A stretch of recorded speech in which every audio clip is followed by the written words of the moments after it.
Can someone please explain nasality? Some people say nasal resonance is very important to cut through the mix and to have presence in your voice, but then people also say that your voice shouldn't change when you block off your nose. So should the sound be coming out of your nose at all? Very, very confusing. And I agree, it can be confusing. Kind of seems like there are these two ideas, nasality is bad, no nasality, and nasal resonance is good, you need a bit of it. These kind of two ideas seem to be fighting each other. Today, I want to dive a bit deeper and I want to share with you what I think teachers mean when they share these two ideas. And I also want to share with you a very simple, a very practical exercise that can show you that these two ideas don't actually contradict each other, but they can actually coexist. Now, real quick, for those of you who are here for the first time, my name is Ivan. I'm a voice teacher who works with students from all around the world over Zoom. And really on this channel, my goal is to make learning how to sing as simple and as easy as possible. So if that is up your lane, consider subscribing. If you're looking to improve your voice further, I do offer private lessons and some self-study singing programs. Links are down in the description. If you want to inspire our next episode, let me know down in the comments what you want me to talk about next. Anyway, let's dive in. Now, first of all, what I think can be useful is let's break down what teachers generally mean when they talk about these two ideas. Nasality is bad, you shouldn't have any nasality at all, and also keeping some good nasal resonance. So first of all, what do people mean when nasality is bad and you shouldn't have it? Now, in general, what I think this means is when the soft palate, in the back of your throat, it kind of droops down and allows for airflow to kind of rise up and through into the nose. And it kind of sounds a bit like this. Hey guys, my name is Ivan, and you can probably hear the nasality in this, but if you can't, I'm going to make it a bit more obvious by kind of just blocking off my nose. Hey guys, my name is Ivan. You can probably hear the nasality right now. Now, you can probably guess why now teachers would be like, hey, no nasality. There's just a general kind of muffledness or lack of clarity in the sound, and this kind of really affects the timbre, the tone, the quality of the voice. Now, before you start to antagonize this kind of nasality, which we'll try to use the term nasal airflow moving forward, just so there isn't that confusion, it isn't always bad. In fact, it is incredibly necessary when we're making certain sounds like N,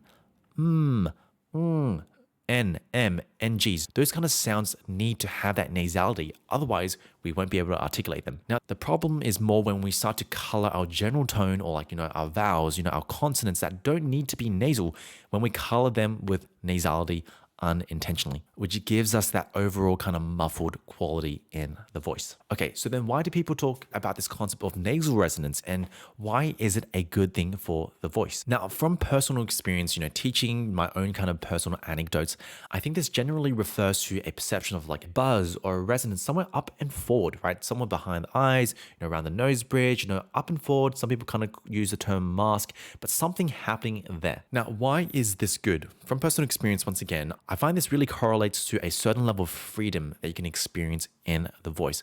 My best guess at the moment is it correlates quite heavily to easy, good closure of the vocal folds. When the chords are coming together really nice and meeting a nice little resistance, it creates a really, really nice kind of buzz that also seems to resonate around here. Now, to caveat, having a clear kind of buzz or resonance here has got nothing to do with jamming the sound into the nose. It's not kind of jamming, trying to force sounds through the nose, because I find that usually just means a tightened throat. Okay, so now we've kind of explained both of these ideas, this term of nasal airflow and then nasal resonance. I hope you can start to see how, they can be easily confused, but they're not really referring to the same thing. So let's dive more into an exercise to get you to start to recognize, to get you to start to feel the difference of these two sensations. So here is the progression. So step one here is I want you to find a very easy hum on an NG sound like this.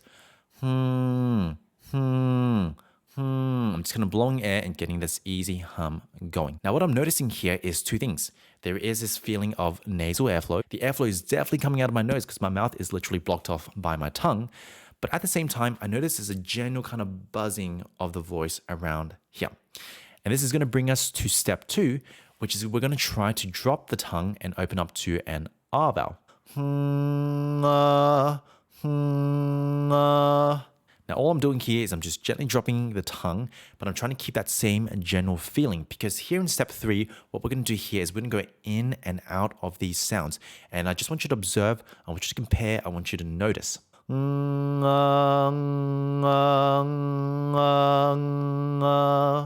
Now, basically what we're doing here is we're going in and out of nasal airflow. On the NG, it's going to be nasal airflow. On the R vowel, there's not going to be any nasal airflow at all. But if you're doing this kind of correctly and you're keeping that easy kind of flow of sound, you notice that there'll be this general feeling of buzz somewhere up and forward. And this just starts to highlight for you that those sensations are quite different. Now, if you need a little quick check to make sure that you're actually getting rid of nasal airflow when you open up, this is where that usual tip of blocking off your nose can really help. For example, if I go,